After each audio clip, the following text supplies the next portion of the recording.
This is Julie Pearson. Little Thunder. Today is September 20th, 2018, and I'm interviewing Dr. Joe Connor for the Oklahoma Oral History Research Program at Oklahoma State University. Dr. Connor, you're an Osage tribal member and OSU alumnus, and with your wife, Dr. Carol Connor, the current owner of the Fairfax Town newspaper known as the Fairfax Chief. We'll be covering a few of the highlights of your life, including your memories of OSU, but also how your academic and newspaper work led you back here to Fairfax. Thank you for taking the time to talk with me. Thank you. Where were you born and where did you grow up? Well, I was born in a little town called Shidler, Oklahoma, which is north of where we are at now, about 18 miles, still on the Osage, in Osage County. I was born above a Rexall drugstore. There was a family physician who had a birthing unit above the drugstore, and I was born there above the drugstore in Shidler, Oklahoma. What did your mother and father do for a living? Well, my father was an original Alati, Osage Alati, meaning he was received a share of the allotment when the reservation was divided up. He was one of the last Alatis. He was born in 1907, and a few months later they cut off enrollment, so he got on the roll when he was an infant. But we had property there, and so when he came of age, his father and mother were still living there in that part, actually just west of Granola, Oklahoma, which is an even smaller place, which is north of Shidler.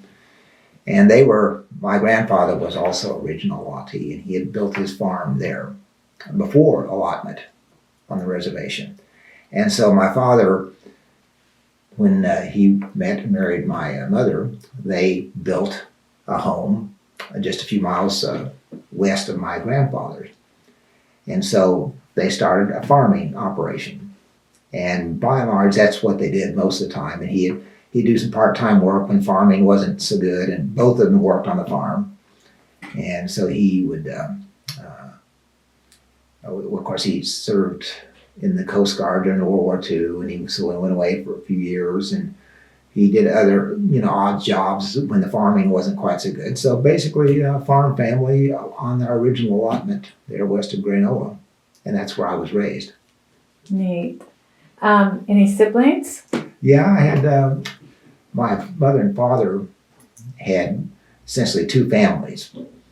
When they were early in their marriage, they had my older brother and older sister, who are almost 20 years older than myself. And then some time later, almost 20 years later, they had my sister, who was closest to me, and then me. I was the youngest.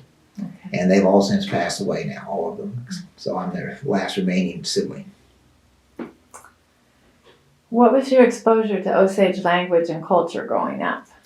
Well, my father could speak some Osage, and he didn't speak it much, but he could understand the other speaker pretty well, and so he would converse with them. And he didn't emphasize that language part for us. So I picked up a few things, and I'm not a language speaker per se. I can recognize some things, but my grandfather was, of course, he was a fluent speaker, even though he went to Carlisle Indian School, which, he actually was quite positive about Carlisle, as opposed to many Osages actually were quite positive about the boarding school experience. And that's not the case for all American Indians, as you know. But for them, it worked out well. And so anyway, my grandfather came back from Carlisle. He quit early. He came back in 1899. He was there for almost 10 years before he came home. But he came back, the reason he came back was his foster father was murdered. He was an Osage. He was our first Supreme Court justice under the old 1881 Osage Constitution.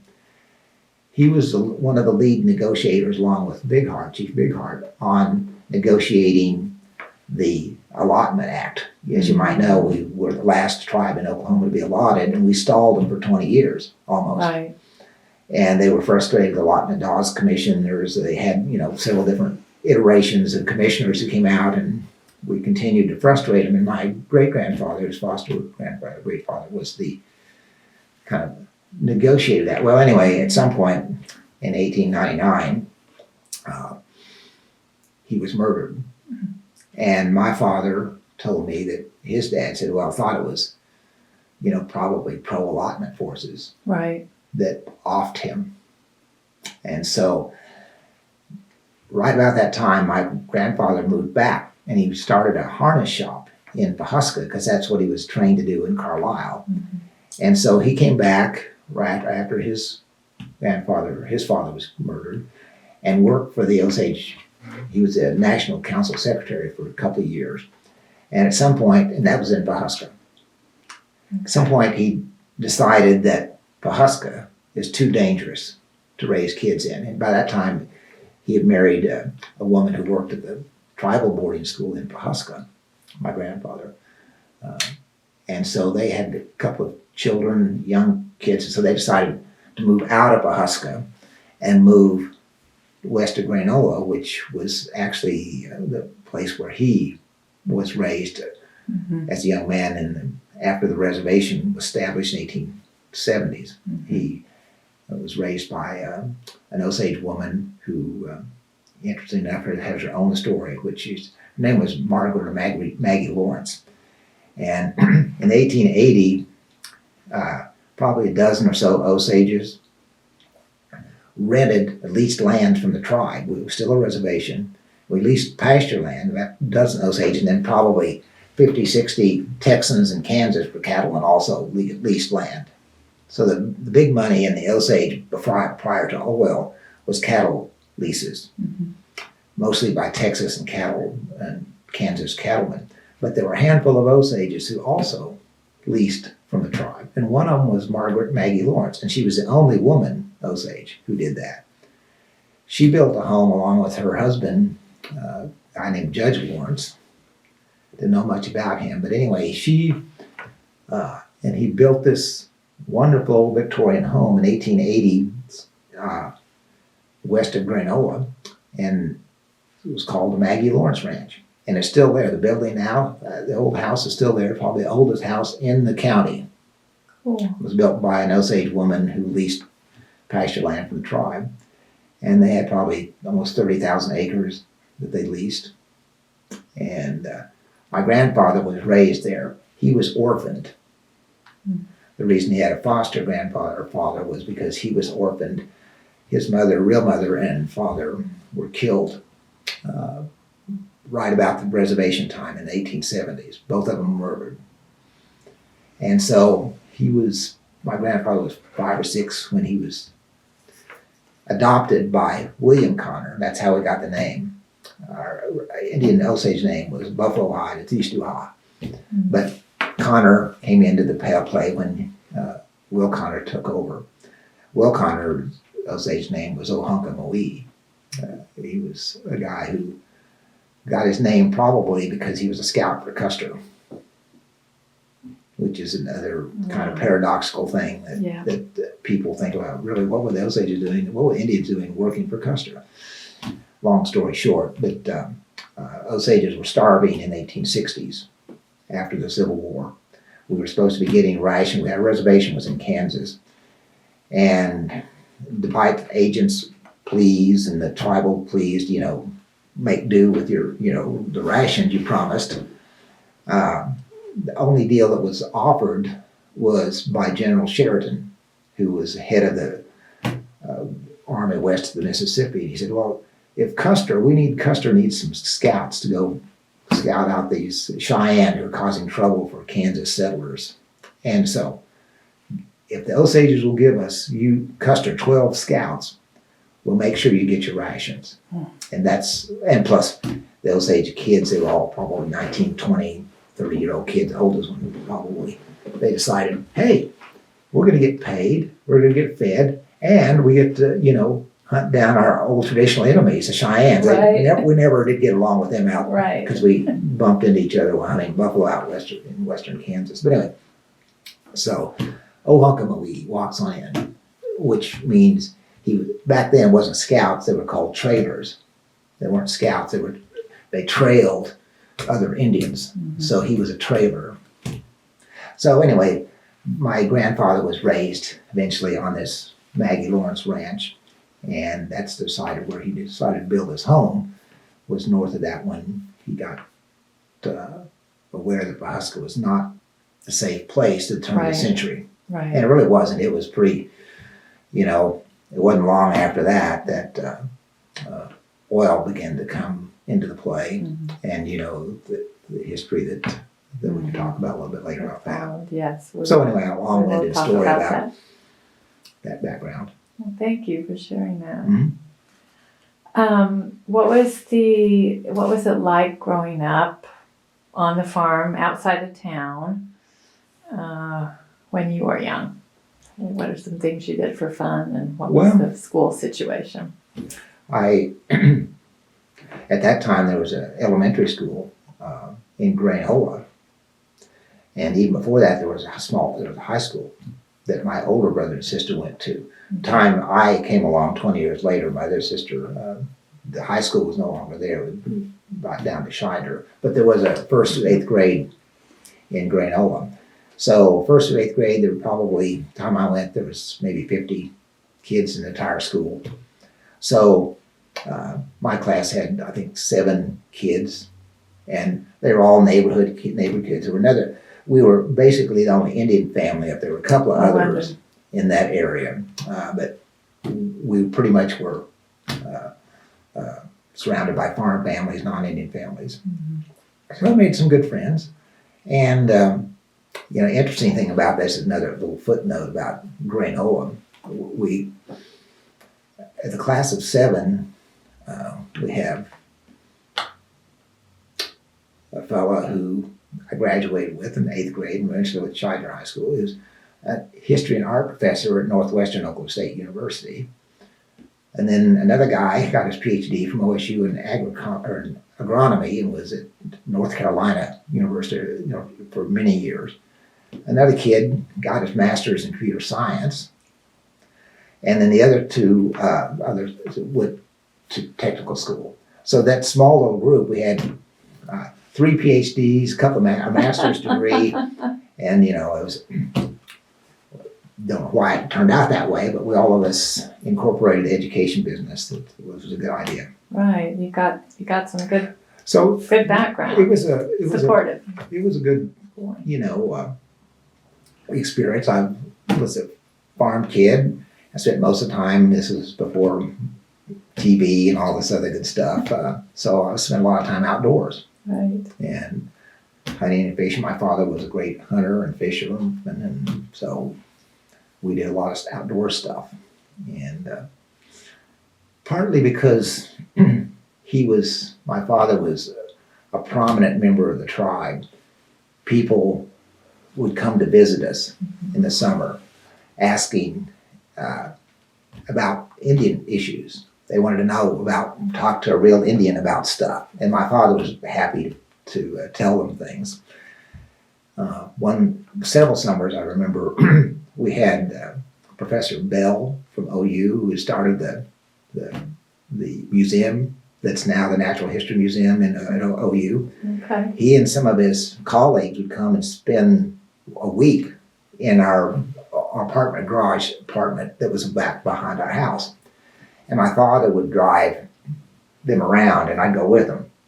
And he would point out sites that he believed that were there before the reservation that were part of the Osage trails and camps, hunting camps, going back to the 1830s, 40s, 50s, and 60s. So my father knew some of those things, so he'd point out things. And so it was always fascinating to have these people come around and some of the stuff he told them, it might have been exaggeration, but it was interesting. It was a fun thing. My father was a fun fellow to be around. He told great stories.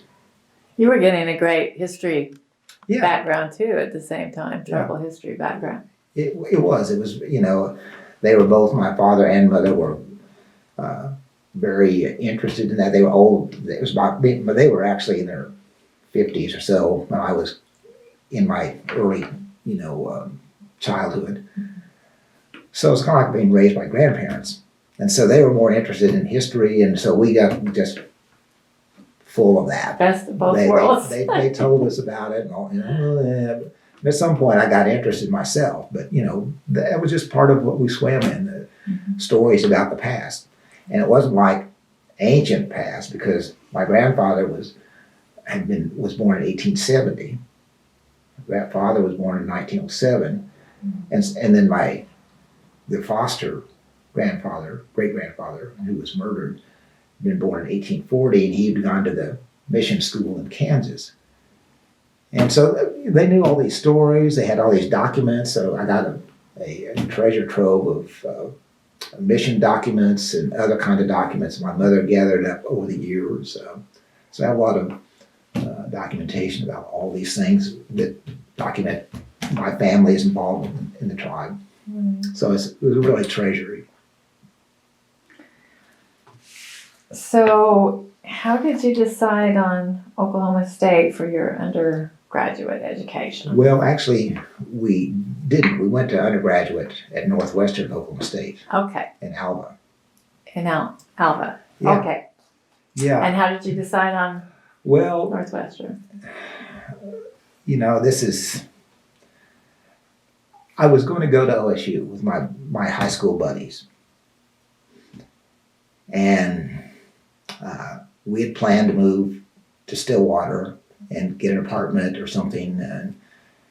And the summer was drawing on, it was going on and on. No one had talked to me about our apartment, what we were going to do at OSU. And finally, my closest friend kind of told me privately that, well, his father and his other friend's father decided that it would be better with just the two of them would go to OSU. Well, they were both prominent kids, non-Indians in the community. Good kid. They were good friends of mine. But their parents, and it was okay if I chummed around with them as an Indian, because I was known as an Indian, even though I didn't particularly look like one, because I was always with my father, and you couldn't mistake him. It was pretty clear. Who's that guy? Who's that Indian guy? Well, that's my dad. Oh, okay. Well, so you move. So everyone, my nickname was Chief in high school. So anyway, they decided it was better if just the two of them got an apartment and cut me out of the thing. So I said, well, that's not good. That must have been hard. It was kind of hard to take. So one of the things this is another footnote about Osages. For years, we used to go west to hunt buffalo into the foothills of the Rocky Mountains. And we would sometimes camp there, particularly in the summer. And that was a centuries-old tradition. Well, the time the oil money came in and others, Osages continued that tradition. So we would go out and spend a month sometimes in Colorado Springs. And most of the other people out there, a lot of other people would be other Osages who had moved from Pasca and Fairfax. Everyone just migrated out there. So you talk to other Osages, oh yeah, we stayed at this, at the Cliff House and at the, this, that, and the other place. And so anyway, Alva, we used to pass through Alva on the way to Colorado as a kid. And I remember seeing this college, and I didn't know anything about it, other than I knew I wasn't going to go to SU now. So I said, well, I remember this college, and I played basketball. I thought I was pretty good. So I said, well, I can maybe play basketball at this small college. So I ended up going, starting there. I had a one semester basketball career, but so I ended up staying at Northwestern and majoring in psychology. Okay. And how did you, had you had an interest in that in high school, or was it just in college that you kind of? I read a couple of books when I was in high school about psychology and decided, hey, that sounded interesting. So that's pretty much, I declared right off the bat as a psychology major when I got there as a freshman. I wasn't undecided or anything, so that's what I want to do. And you met your wife there? Yeah, a couple of years later, she ended up coming to Northwestern from Kingfisher. And we met one day in the library. Started talking. It was pretty quiet. Most of it wasn't anyone else in the library but us. Studious, two Yeah. studious Yeah, individuals. so we kind of hit it off, started going together, and eventually we got married while we were still in school at Alba. That's neat. I was about a year ahead of her. I'd started earlier than she had. Actually, she had laid off a couple of years or something before she went back to school. But anyway, I was a junior, I think, when she was a sophomore or something like that. So how about graduate school then? Where do you go and how do you decide that's where you're going? Well, believe it or not, one day our professor there's only two professors of psychology at Northwestern. It wasn't a big department. Was she a psychology major? She eventually was a psychology Eventually. major herself. Yeah, Okay. She switched. Actually, back then you could have double majors, so she was a double major in English and psychology. I'll tell you about that. But anyway, one of our professors said, "Hey, you guys want to meet with this psychology professor from OSU?" So he's coming up from Stillwater recruiting. He said, "Well, what the heck, I guess so." So anyway, we met with the department head. It was the department head at OSU at the time, Bill James, many years ago. Anyway, he came up and was just telling us, there was only Carol and I, that there were no other students showed up for this meeting. And so I remember we had to buy him coffee because he didn't have enough money to buy himself coffee in the goodness. student center. So we bought this in a department coffee. And so anyway, he told us about OSU. And we said, well, interesting, we might be interested in applying there. And off he went. And then that got us thinking, me, about graduate school because I was going to have to do something. And this, of course, during the Vietnam War period. Oh, okay. And you can have a student deferment as an undergraduate, but not as a graduate student. So I said, well, maybe I ought to try to get in graduate school even though I couldn't get drafted and so on.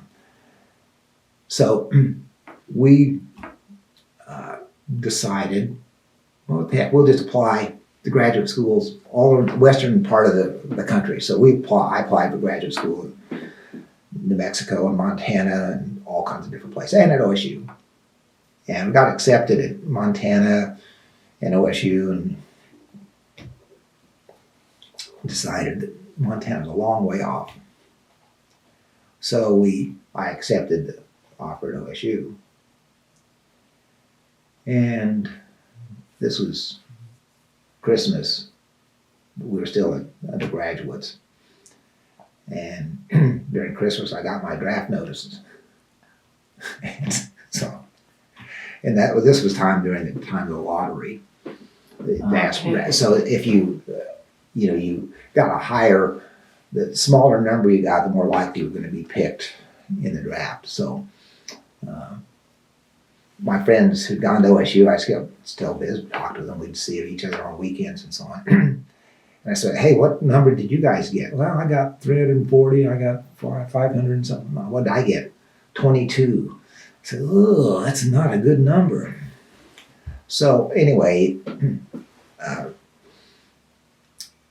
this is a footnote again about Vietnam and what a challenge it was for students back then at Northwestern. I knew quite a few students who were drafted or enlisted. They were friends of mine at college.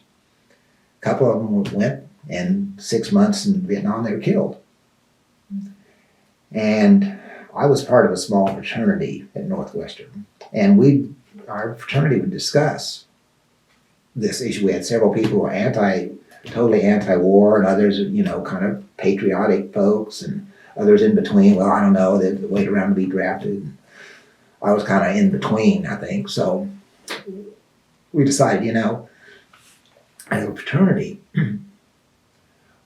we need to not enter the controversy about the war, right or wrong, but that we should do something to honor veterans from the Northwestern state. So as a fraternity, we raised money and built a monument on campus to all the veterans of Northwestern who served in armed forces, as a way of saying, we may not agree some of it with the war, but we don't belittle our colleagues and our friends who decide that's what they're going to do. So, I felt good about that. I felt, even though I wasn't a great supporter of the war, neither was my mother, come to find out. And my father had served, my brother had served in the Korean War, my father in World War II. My mother said, enough of this stuff.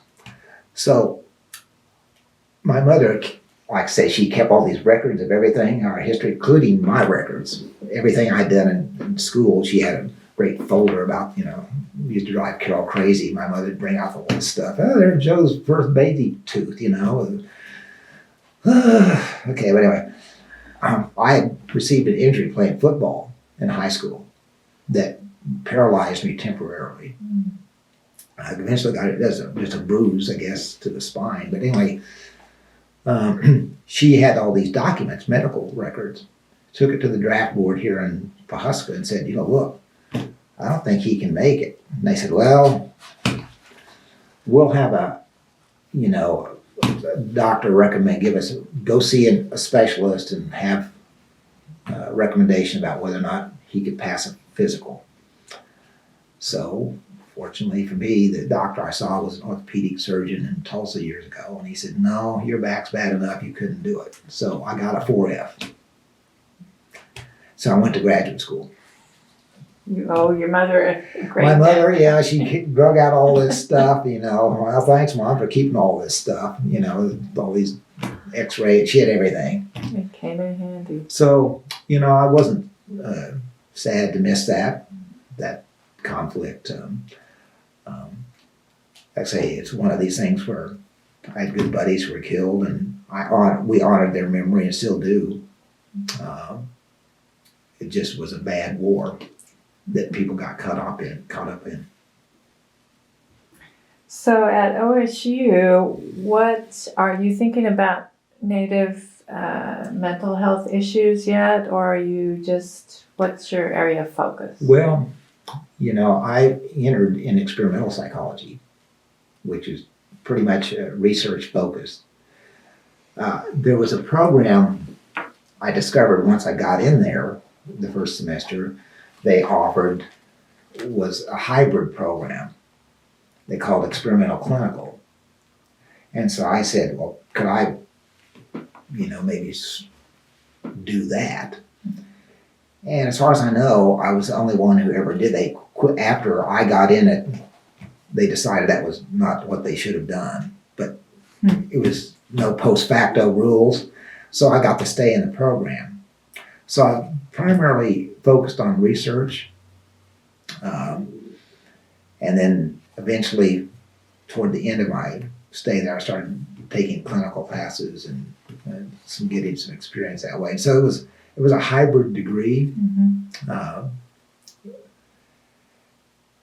In terms of Indian mental health issues, there was nothing formal offered in coursework. There was no, cultural psychology. There was no diversity programs.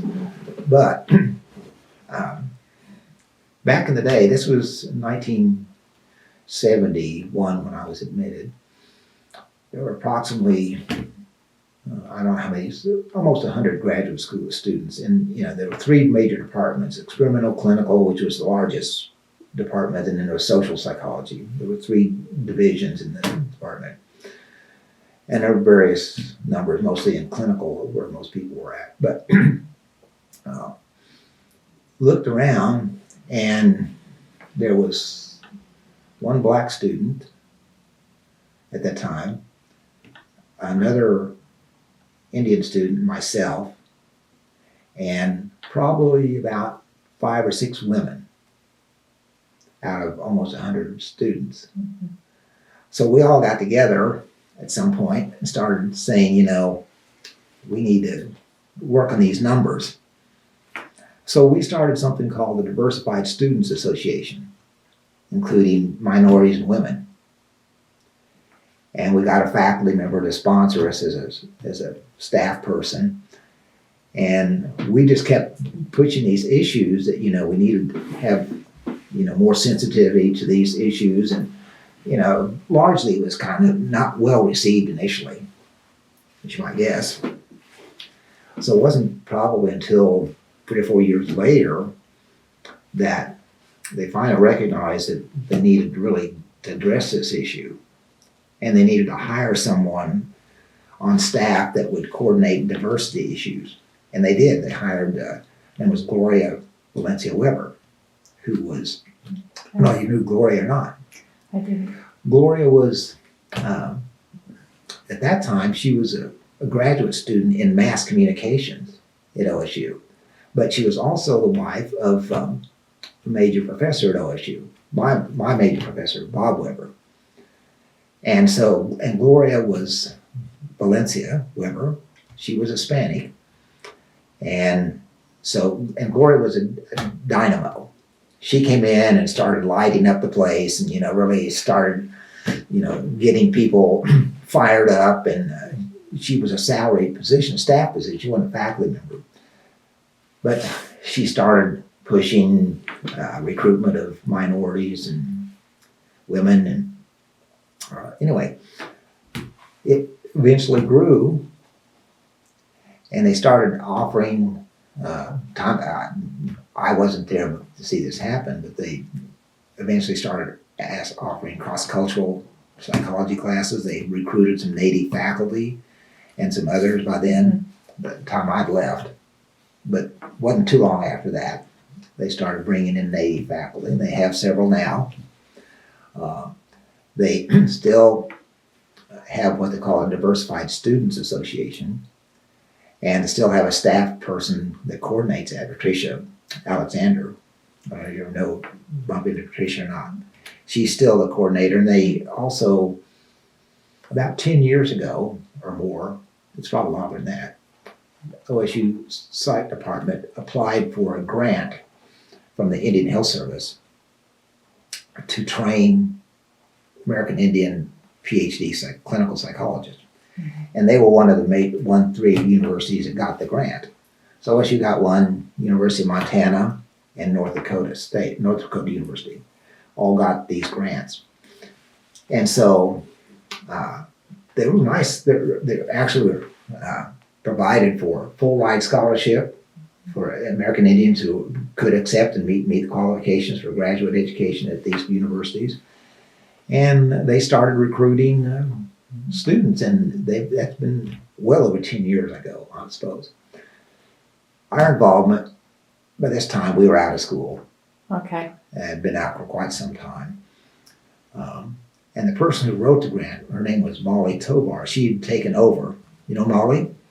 Molly had taken over from Gloria as Diversified Students. And then Molly wrote the grant for this program at OSU.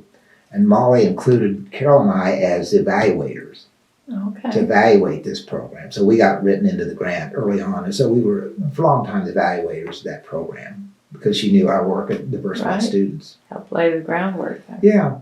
So anyway, that even though there was not particularly any coursework,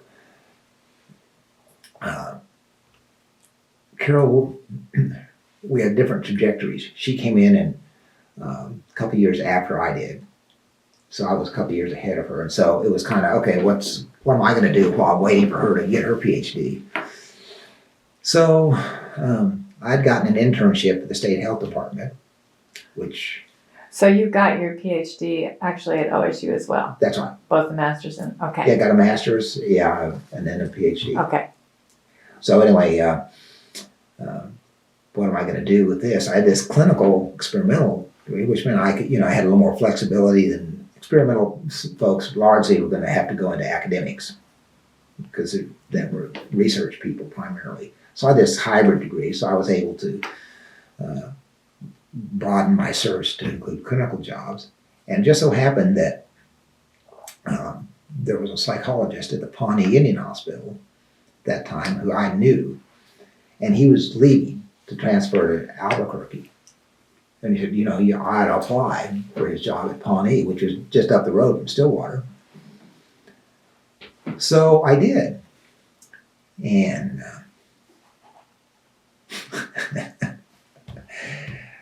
nothing for us was straightforward. I applied, and back then, and you still do, as with Indian Health Service and the Bureau of Indian Affairs, you can apply with Indian preference if you're a member of the nation. And that time you had to be a fourth degree or more, and I was. So I applied for Indian preference as a PhD psychologist at the Indian Hospital in Pawnee. Well, they probably don't get too many candidates like that, because the guy who before me was a psychologist, but he wasn't Indian. And so they went, gee, I'm going to be a shoo-in. So I put in my application and waited months. Went by, I never heard anything. I said, gee, I wonder what happened to that application. And, I would call up, it was the area office was in Oklahoma City, and there was a branch chief, the head of mental health, and some people down there. I tried to get a hold, and they would never get a hold of me to return calls. But anyway,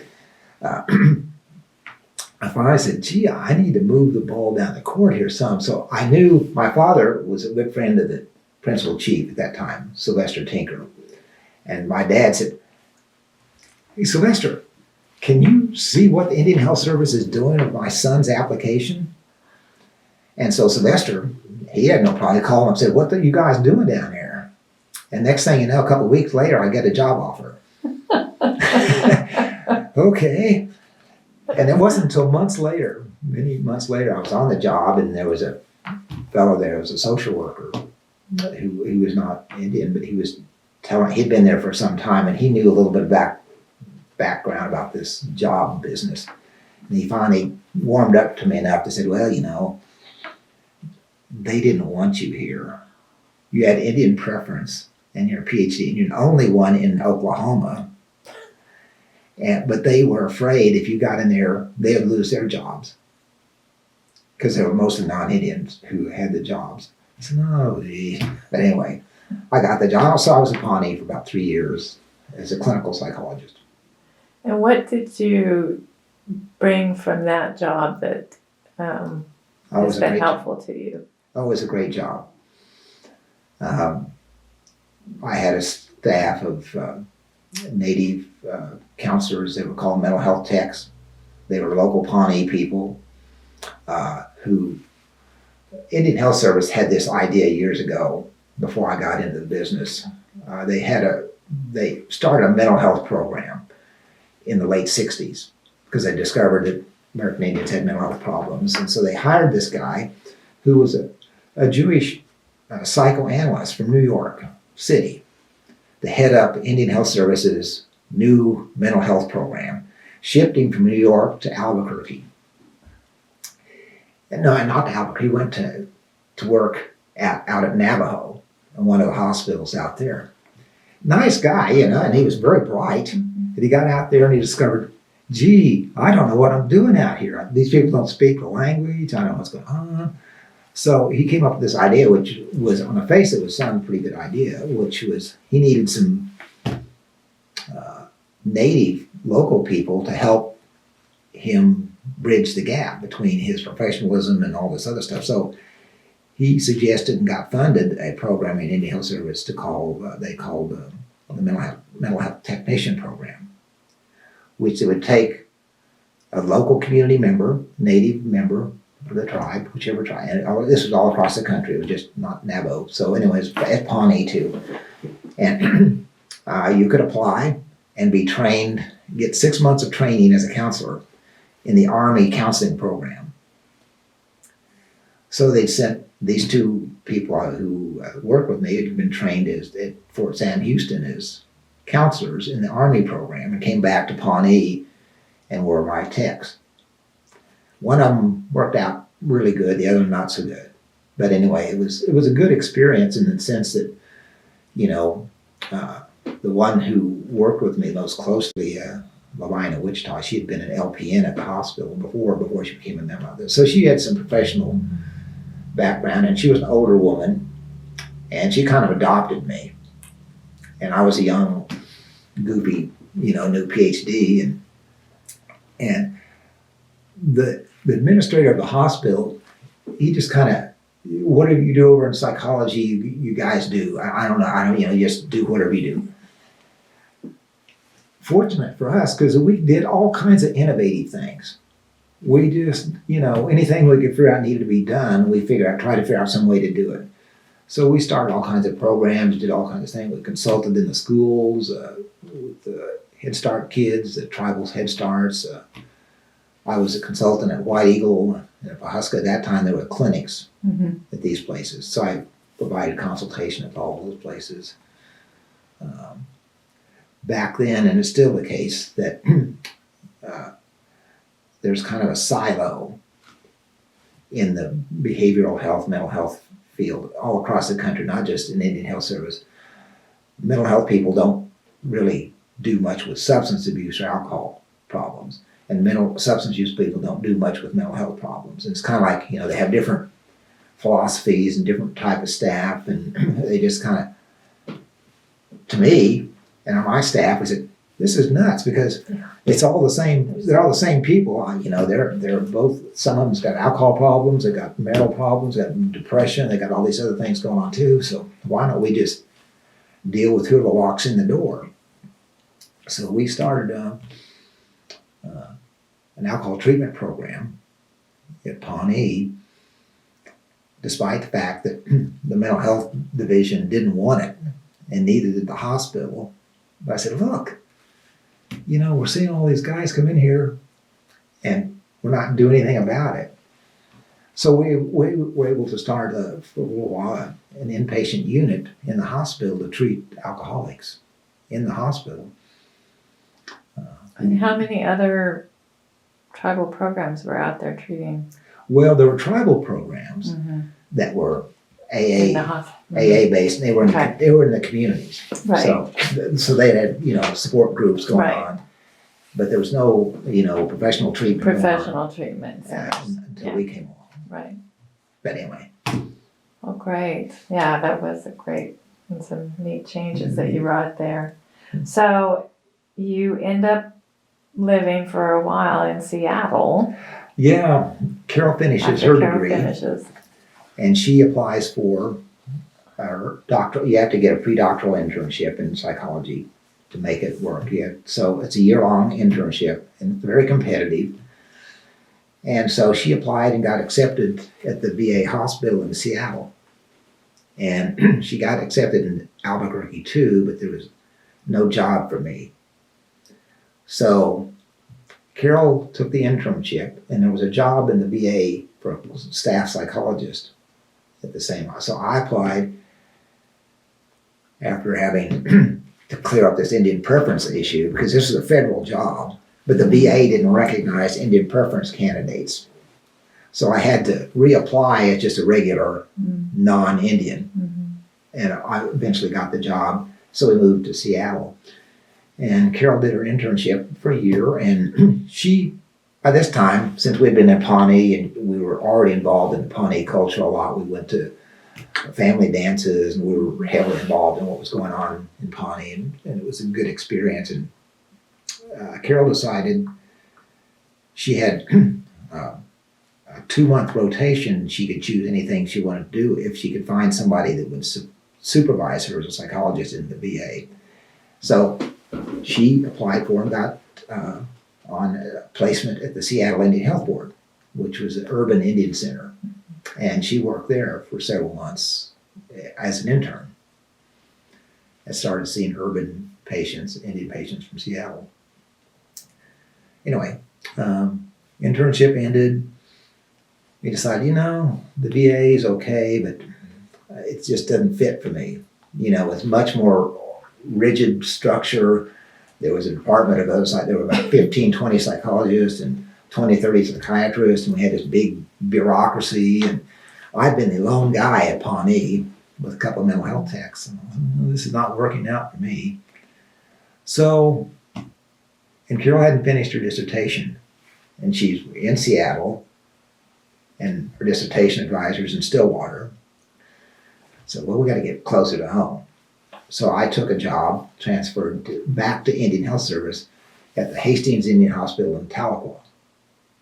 And Carol got a job teaching in a master's program, actually developed a master's counseling program at Northeastern while she finished her doctorate. So we were in Tahlequah for about a year. That didn't work out too well. Her job didn't turn out like it was supposed to, and lots of issues. Anyway, so about face, and after a year, we moved back to Seattle, except I moved back to a position, actually that wasn't me. Carol took a job first. As professionals, in a couple professional, you sometimes don't coordinate things very well. Somebody has to take a turn. It's a challenge, yeah. It's okay, it's your turn to get a job, and I'll figure out what I'm going to do. I'll keep house for a while, until something else. So anyway, she got a job offer to head up a tribal mental health program in Seattle, out in Tacoma, with the Puyallup tribe. So she took the job and moved up there, and I was still in Tahlequah. And I had a few more months to go before I was eligible for a transfer. So I stayed in Tahlequah, and she was in Tacoma, Washington, working with them. After a couple months, I moved up there and kind of, learned how to cook and other things. So it wasn't too long after that, there was an Indian Health Service office in Seattle, and they had a vacancy for a mental health person. So I met this guy, and so I got hooked up with Indian Health Service again in Seattle. And eventually we moved from Tacoma to Seattle. And Carol quit the tribal program, and she became a consultant to tribes. Okay. Because my job in So Seattle. she's the first one that's doing the consulting. She was the first one doing consulting. I was an employed Indian Health Service person, and I was a consultant, but I was a federal employee. And my job was to consult with the 12 tribes surrounding Puget Sound, which were some 200 or 300 member tribal out in the rainforest. My commute was mostly by ferry boat. It was a fun job. We were there for about 5 or 6 years, and she consulted Beautiful area. other tribes, and we finally decided, gee, this is nice, but it looked like this 9-10 months a year, little drizzle and rain, and it's okay, but we need some sun. So we had taken a vacation to Santa Fe, New Mexico sometime during that time in Seattle. So we really like that sun. And so I looked around, and there was a job opening eventually in Indian Health Service at the Santa Fe Indian Hospital. So I got the transfer from Seattle to the Santa Fe Indian Hospital, where I was director of mental health there. Carol came along and started a private practice, and then she ended up consulting with the Pueblos in the southern part of there, down in Albuquerque, and I was mental health in the northern half of the Pueblo territory. So that's where we ended up doing our last clinical work. And how do you get back to Fairfax? Well, yeah.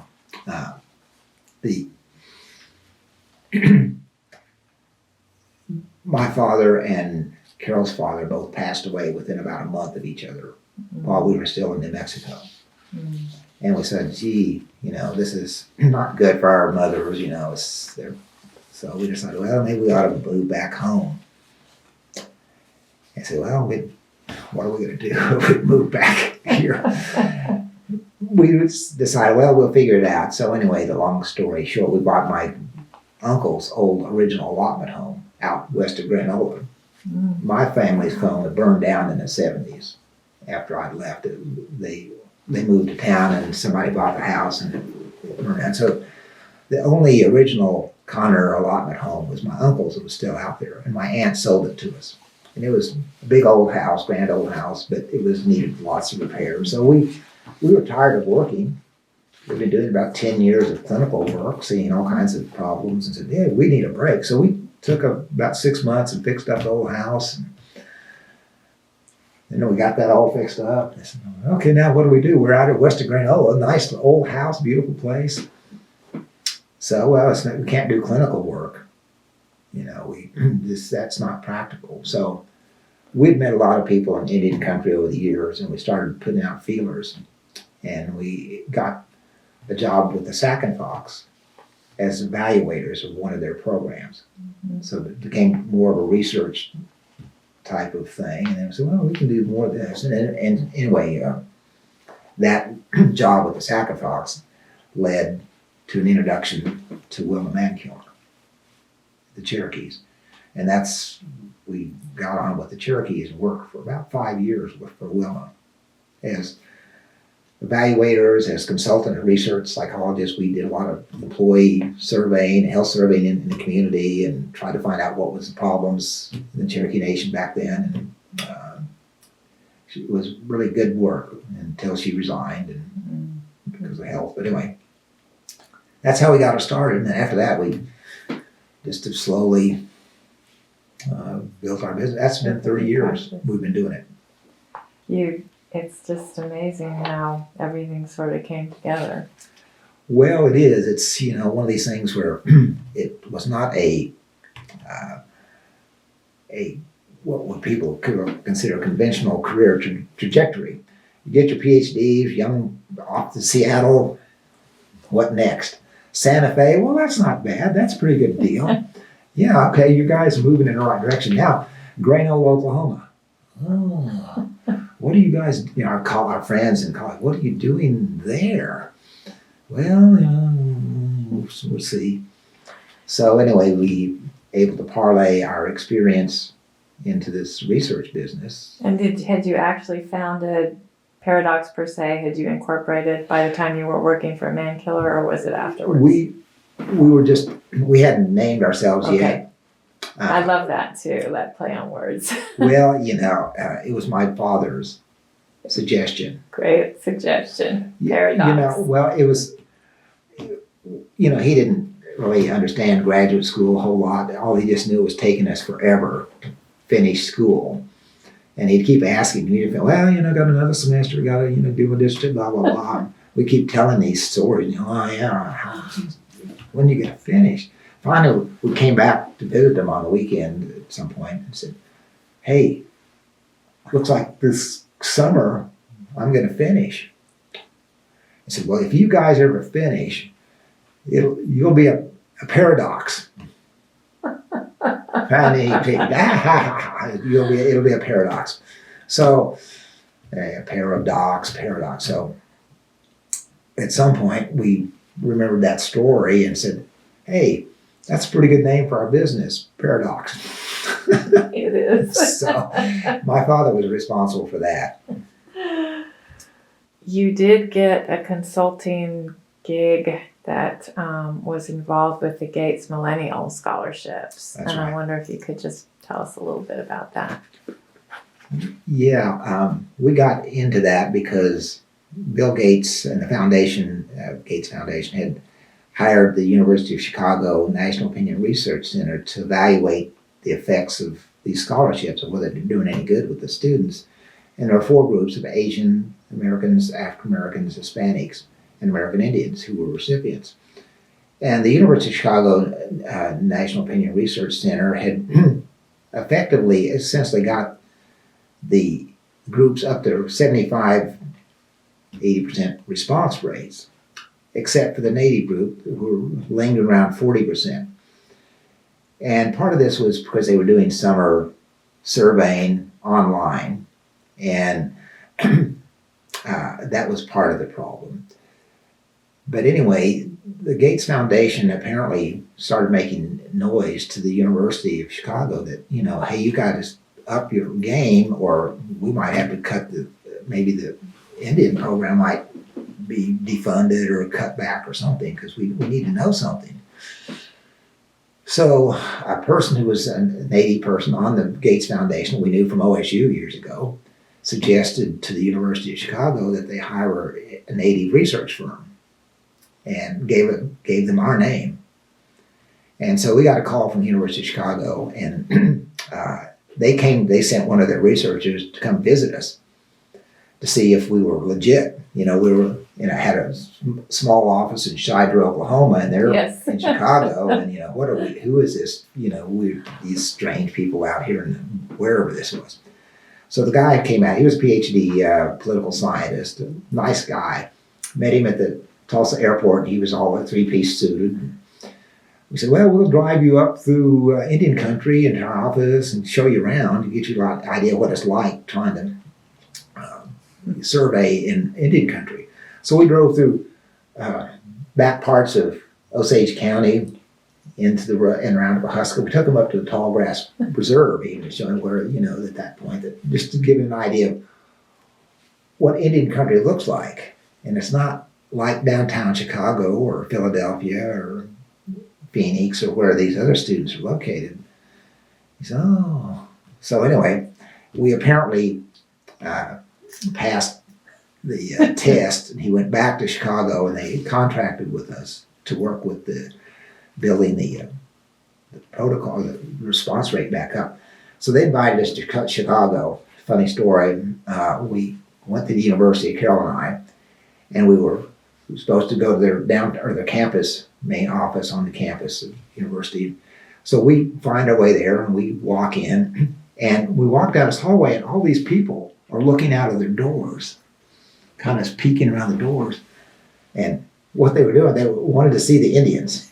And they were sadly disappointed because Carol is blonde and I don't look particularly Indian. So, they were expecting probably a loincloth or something. I'm not sure what they're expecting. But anyway, they finally got over that and said, well, okay, yeah, I guess, it's, not everybody's idea of Indian is right. Yeah, okay.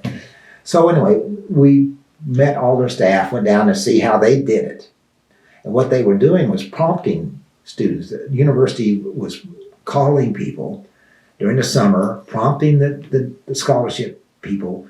Here's how you get online. Here's the code. Here's your password and all this other good stuff. And so they were coaching, and they kept calling to make sure that they would do this. And they had a building downtown in Chicago we went and looked at, and it was on the 40th, 50th floor of this building downtown. And it was a huge floor of carrels with callers, row after row of mostly African-American young people calling these Gates scholars. And they had a prescribed protocol, interview protocol they had to do. And they started off, hi, I'm with the Gates Foundation, blah, blah, blah. And they talked fast. And for the Asians and apparently the African Americans and Hispanics, most of those recipients were urban kids. And the rhythm of the speech was not something too foreign to them. So the kids didn't immediately reject it. But the Indian kids, an Indian family, would get a hold of an old Navajo mother or grandmother in Kenyatta or someplace and get a hold of, a phone, it's an old, track phone, cell phone or something, and get her on the phone, and she'd hang up on them because they didn't sound like anybody she knew. And I said, well, we'll go home and we'll come up with an idea, plan on how to help this situation out. So we hired a couple of native people. One of was a woman who's from Oklahoma, both from Oklahoma. One was Cherokee and one was a Navajo woman, but both lived here in Oklahoma. And so we talked about, here's the calling protocol. We're going to do a little bit different. You just start conversation. Hi, my name's so-and-so. And they had a different rhythm of speech. And it was more conversational than protocol driven. So we started getting better response. People were hanging up on us. Pretty soon, people say, oh, are you native? Yeah, I'm Navajo, I'm Cherokee. Oh, yeah. And we'll just have these conversations with people because Indian country is small, as you might know. So you end up talking about, do you ever been to Albuquerque? You ever been to, oh, yeah, blah, blah, blah. So we had a conversation with people. Well, you need to tell your grandson to get online. Oh, well, I'll drive him in town to the tribal office and tell him to get on up here. I'll wait there until he gets it done. Okay. So we started building up the responses. Still, they were lagging behind. So we decided we'd propose to Gates, the Chicago group, that we would go visit the tribes that had high numbers of Indian Gates scholars. And there were about half a dozen. Navajos had a bunch of them. The Cherokees had a bunch. The Lakotas and the Sioux and Pine Ridge in that area had quite a few Gates scholars. And the Chippewas, various Chippewa bands in Michigan and Minnesota and so on, and Alaska. So we said, we need to go visit these groups. And they thought, well, okay, well, the Gates is paying the bill, so we went to visit. What are you going to do? Well, we're going to go and talk to their higher education people, the tribal higher education. And then our colleagues at Chicago said, higher education? Yeah. Most tribes, the big tribes, have a higher education office. They offer scholarships themselves. So we'll go there, and because if a native person from their tribe has applied for a scholarship, Gates, chances are they've applied through their higher education office as well, so they'll probably know them. So we traveled to Alaska, to Turtle Mountain. What a great opportunity. And Pine Ridge, and all over Navajo, and met with higher education people, and it's hilarious because we'd walk in and say, oh, we're from Oklahoma. Oh, you know so-and-so? And, yeah. Oklahoma, of course, a lot of Indians from all had been here, and we knew some of the people they knew, and we knew some of those people even because we'd met them in their previous careers. And so we'd ask them, hey, here's the list of Navajos or Cherokees or Chippewas or Ojibwe who Gates scholars. Do you know them? And hand them over to them, and they'd look, oh, well, that's my cousin's son. Oh, well, he hasn't filled it out yet. Well, I'll go call them up and I'll tell them, if you don't fill that out, I'll kick your rear end. I said, that's the kind of thing we need. And so we did that all across the Indian country. Everyone knew who these people were. And suddenly, after a couple of years, our rates got up to be 75% or so. After quite a few years, we got the native groups back up by using this network and this different style of calling. And thank goodness for that intervention, because those are important scholarships. Well, it was. They don't do them anymore, apparently, to anybody. But they just dropped the program. They just dropped it. Wow. But, back then it was very full ride. You could go anywhere. You could go to, Northern Oklahoma College or Harvard, and they'd pay for it. Yeah, it has benefited a lot of people. Well, so you also, in addition to your consulting group, have a newspaper now. You want to tell us that story? I don't want to take all of Carol's thunder because she mostly does the paper, but the newspaper here in the called the Fairfax Chief, she was, my sister had operated, run the paper for several years, and she died unexpectedly. That's been 3 years ago now. And during her funeral, same day of her funeral, we got a call from the Oklahoma Press Association saying, who's going to take over the paper? They said, well, we don't know. Her daughter wasn't particularly interested, and she moved to Tahlequah. And I said, well, we don't know. And they said, well, if you don't publish 2 weeks in a row in a weekly newspaper, you lose the legal right to publish, like legals and other things in the newspaper. Oh, really? That didn't sound good. And then we said, well, and then since we're in a small community of Fairfax of about 1,300 people, so it would not be good that we lost a newspaper. So we took our research assistants and Carol and I, and we went down to the old newspaper office, which was downtown in an old ramshackled old building. My sister hadn't done anything to update it for years. It was, equipment from the 1950s and a few old computers sitting around. We all walked around, looked around. Does anyone know about newspapers? No one knew anything about running a newspaper. I said, well, maybe we can figure it out. So we started digging through the stuff and said, maybe we can keep it open long enough that somebody will buy it. Well, anyway, that was 3 years ago. And Carol has been working diligently as the editor. I do a little support work of that. So we maintain our research business. We've got 5 active contracts right now that we're working on in our research business. And then we've got the newspaper that we're putting out weekly. I say we, Carol. She can tell you more about that. And the funding for that comes. For the newspaper? Mm-hmm. Oh, well, advertising, subscriptions, Right. legals, and it's been a tough. Because many small town newspapers are corporate owned. Yeah, well, we're not.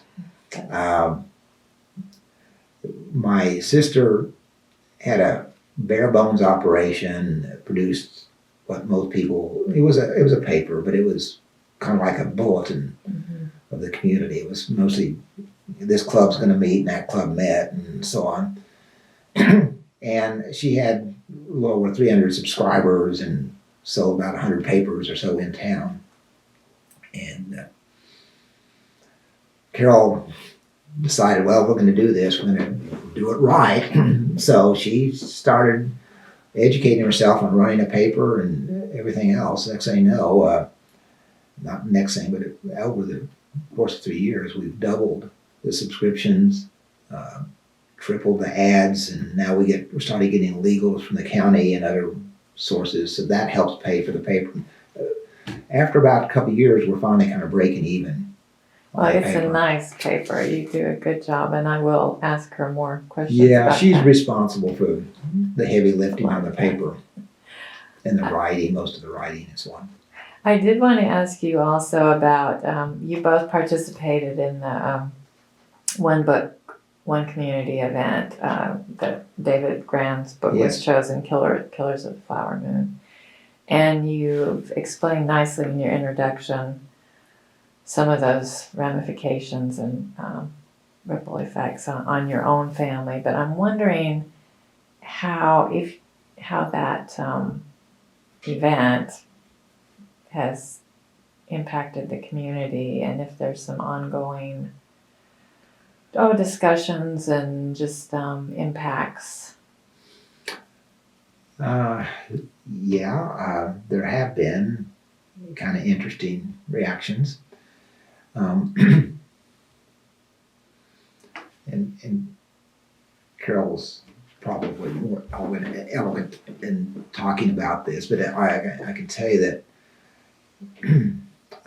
David Graham's book, and there's been other books, right, as you know, published about this, but his is one that really caught everyone's imagination. Caught the popular imagination. And it was well received by the Osage community here in Fairfax. Of course, this Fairfax is the epicenter of the book, where most of the most notorious murders, the ones that were eventually found out, happened. Mm-hmm. The ones that didn't happen happened all over the reservation or all over the county. Many of them was just mysterious, unknown deaths. But anyway, the ones that were accounted for and people were prosecuted here in Fairfax. So, long story short, Osage people here really enjoyed having this story told. And it's one of these things where Osages here and we know about this story. We've raised hearing about this stuff. And so, it's not a big deal. It still reminds us of painful past, but it's something that we thought should be talked about. Now, not so much the other side of the community. We still are a minority in Fairfax. We're only about 20-25% of the population of American Indian, and it's not all Osage. It's some Cherokees and other Indian people who live here. But by and large, the local non-Indian community had just kind of been ho-hum about this. Various reasons probably for that, but that has been a muted response from that side of the community. Now, outside of the community, we've had all kinds of interest, like the group in Stillwater you talked about, the library group in the Stillwater Public Library, and others have hosted David Graham, and we've had, as a result of his book, we've hosted all kinds of book clubs and visitors who come from out of town, from Tulsa, in Oklahoma, but not from here, or out of state. About once a week, we'll see somebody downtown wandering around. They pull up in a suspicious car means, a Volvo or Audi or something like that that's suspicious in Fairfax. Mostly it's pickup trucks and Chevys and such. So we'll see somebody parked and they'll be walking around downtown. And this is a model of downtown, Yes. what it was in the 20s. And they'll be walking up and down taking pictures. And so we say, oh, okay. No doubt they've read the book. So we'll pull over and ask them, oh, are you folks, we're from Georgia, we're from so-and-so. Yeah, we read the book. So anyway, about a week go by that somebody comes by or we see them downtown and they've read the book. Mm-hmm. And they're fascinated and they want to know more about it. So we kind of give them thumbnails, or sometimes we got time, pretty good sketch of what's happened. And Carol likes to say, everybody else in the country and even international visitors know about this. Mm-hmm. But many in the community here don't seem to want to know about it. Right. And so it's kind of a mixed sort of thing. I think if the movie ever hits the road, that's going to be another challenge for how this community is going to deal with this issue. Yes. And it is an issue that needs to be dealt with, but it's one that people are reluctant to do so often. And it's, I understand, both sides of this issue in the sense that there are people who had nothing to do with these tragic events, the murders and the skullduggery and all that sort of stuff. But several generations, they benefited from inheriting ill-gotten gains. And they had nothing to do with it. They're nice people. Many of them we know who they are. Friendly, good people. They don't have anything against Osages. But a lot of times their ancestors can be tracked back to having been related to these murders and killings. And they have been benefiting from oil payments and land that they inherited from their ancestors. Like I say, they had nothing to do with that. And they may even disavow their ancestors, but they're still living on the land, they're still benefiting. And so there's a reluctance there. Right. And I understand that. Well, last question. You are both involved in community civic efforts, and I understand you own the Tall Chief Theater. Well, yeah. It's more of a Carol's action than it is mine. Carol's more of a public figure in some ways than I am, because she gets out and does the reporting, and people know they know who I am too. But it's her public persona is such that people approach her about stuff, and so some years ago she was approached by this woman who was one of the only few remaining members of what's called the Fairfax Community Foundation, who started back in the 70s probably. And it was when the state of Oklahoma had some money to give to communities, and the foundation had gotten some grants from the state of Oklahoma, and they started repairing the old Tall Chief Theater that the foundation had acquired. And so they did some work on it back in the 80s, 90s, early 90s. They got some money and started doing some work. And then they lost their conduit to state money. And the board members were getting older, and they just got us into squabbles, and they split up. And she was about the only person left, and she was an elderly woman. So she saw Carol one day and said, "Hey, would you like to come in and see the Tall Chief, talk about blah, blah, blah, and maybe you could, got some ideas about it." And anyway, I'll let Carol tell you that. Okay. We ended up with the foundation. Well, that seems like important work. Seems like important work, and I'm glad that's happening too. Well, thank you very much for your time today. Well, you're welcome.